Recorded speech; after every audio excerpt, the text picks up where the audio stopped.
So, first night of GDC at the Independent Game Summit, the movie plays to a full house, and the movie is very well received. And after the movie, there was a pretty long Q&A session with everybody. Everybody was there, which was great. There was kind of I think there was a certain atmosphere in the talk.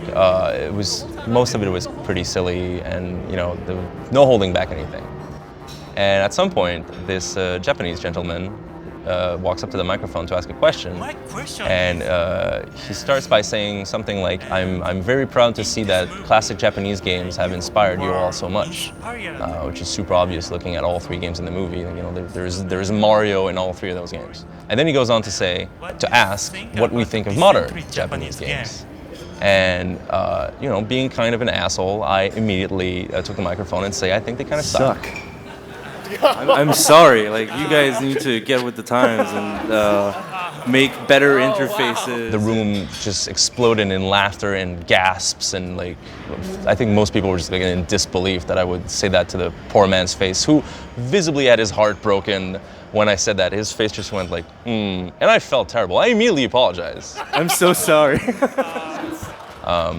But that's how I feel. I don't like most of the output coming out of that country nowadays. I think a lot of those games are kind of stuck in the past and are using design philosophies that I disagree with. Immediately after saying that, John Blow steps in and says, I don't like Japanese games either. And goes into detail, citing a few examples of why he thinks a lot of those games are just kind of broken or badly designed. And then we started comparing the first Zelda to the latest Zelda, and how the latest Zelda is just the most hand-holding, patronizing, that game just assumes you're an idiot, whereas the first Zelda was mysterious and dangerous and was full of adventure, and it was an amazing game that had a huge influence on all of us, basically. Yeah, let's just leave it a joyless husk. I thought that was okay. The guy asked us what we thought of Japanese games, and we thought that they were very good. And that just fucking exploded on the internet. I wake up the next morning and I have hundreds and hundreds of people just screaming at me, just calling me every name in the book. A couple of articles get written by people who weren't there, take it completely out of context with headlines like Fez developer slams Japan, all of Japan, not modern Japanese video games. And I get all these people saying how dare you insult an entire culture like that? And it's just, that's the internet doing what the internet does, blowing things way out of proportion, misquoting people, and people just way overreacting.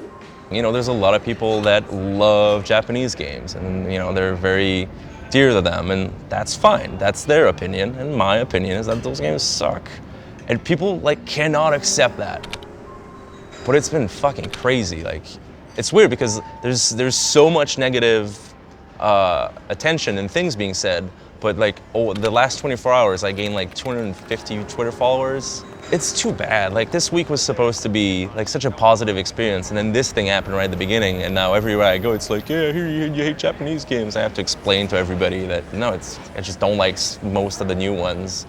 And that's just my opinion. A lot of people are like, who are you to say things like that? You've been working on a shitty game for 5 years and it's not even out. It's I don't need to have any kind of qualifications for that opinion. That's just what I think.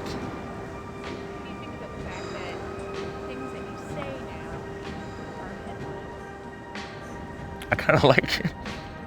I mean, it's too bad that it's negative stuff, but I know a lot of people that say big, stupid things like that all the time, but people aren't listening.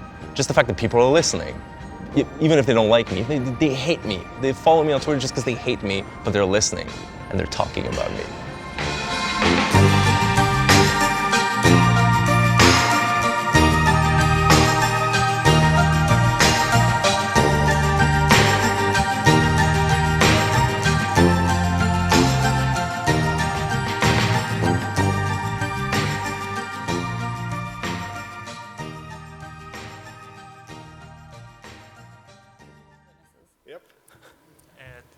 thank you for excellent movies.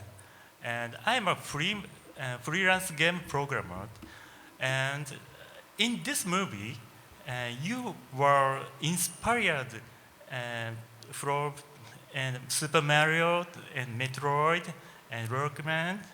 I am so proud of it, and as a Japanese. And my question is, could you tell me what kind of about recently Japanese? What do you think about the recently Japanese game? Is it what is about Japanese games that inspired us? Recent. Most recent Japanese I'm sorry. games. They suck. I'm sorry. Like, you guys need to get with the times and make better interfaces and like update your technology. We're totally kicking your ass. Back then, you guys were the king of the world, but your time has passed. I'm so sorry. Did you look at his face? Look at what you did, Phil. I have a more specific game design comment that is. So hateful. Swoop in and be constructive. No, this is well, I mean, I don't like Japanese games either. The thing that I don't like about them, all the modern ones that I've played, except like Dark Souls and Demon Souls and stuff, is you sit down and the game treats you like an idiot, right? Like you have to click through like 700 little boxes telling you how to do everything. There's this idea, so Western game designers, and I'm only familiar with the game design dialogue in the West, but old school games like adventure games had all this random stuff where you had to read the designer's mind, right? And at some point we understood, oh, things have to kind of make sense for the player to expect to get through them, right? So we have to train people on our game mechanics, and then the rest of the game can be expanded out from that initial training, right? I feel like Japanese games take that too far, and Japanese games feel like it's illegal to ever let the player do anything that has not explicitly been shown to the player in painstaking detail earlier in the game. And what that does is it kills the joy of discovery. And that's the thing that I really value about games, is when you figure something out that you haven't been shown, right? And when you show the player everything, you're turning it into an exercise, and it's an exercise that's kind of insulting, because of course I can follow the exercise, you told me what to do, right? And then they make me click through so much bad dialogue. I mean, Western game dialogue is terrible also, but at least we hit spacebar and we can like skip the whole cutscene or whatever. But when they come in and make you hit A, yeah. Okay, cutting it off there. But a more nice politic way of translation. saying what Phil was saying. I mean, I think everybody would like to go back to games that you just pop in and you start playing and it's an adventure, like how, I mean, that's all of my childhood memories. I think that Zelda games should just start with a prompt that says, "Have you played a Zelda game since 1996?" And then you can skip the first 45 minutes to 2 or 3 hours. Now, of course, before this goes up on blogs and stuff, right, there are exceptions, right? There are Japanese games that are different from that. But the trend, just like the trend in America is like, soldier looking down a gun sight, shooting dudes. It's the same feeling. Street Fighter 4. Yeah, Street Fighter 4 is pretty good. Yeah, but I think the Zelda comparison is really good. If you look at the first Zelda and the latest Zelda, the first Zelda it just drops you into that world, and it's a completely open, non-linear world, and it's dangerous and it's hard, and you have to like learn from your mistakes and figure things out. And there are these secrets, and the secrets are not obvious at all, which makes them secret and interesting. And then you play the latest Zelda, and it's the most like, it's just a straight corridor. It's just holding your hand the whole time. All the secrets have like an arrow pointing at them. It's just like, you can break this wall with a bomb because there's a little crack, and there's like, all the surprise and magic and like danger and mystery is just gone completely because of this obsession with like tutorials and making sure that the player knows about everything. Like it kills it for me. But what's awesome about that is it's really easy to convince yourself that that's good game design, right? Like, of course we have to put an indication. You have to clearly communicate things to the player. It's like you have to communicate affordances, right? So therefore, all the blow-upable walls have cracks on them, right? And it's just, being logical about game design is too easy to take too far, and then you have nothing. You have a joyless husk, right? A joyless So, husk. yeah, let's just leave it a joyless husk. Japanese games are a joyless husk. Kotaku. So I'm going to say if you're not in line right now for a question, just stay seated because I'm going to try to plow.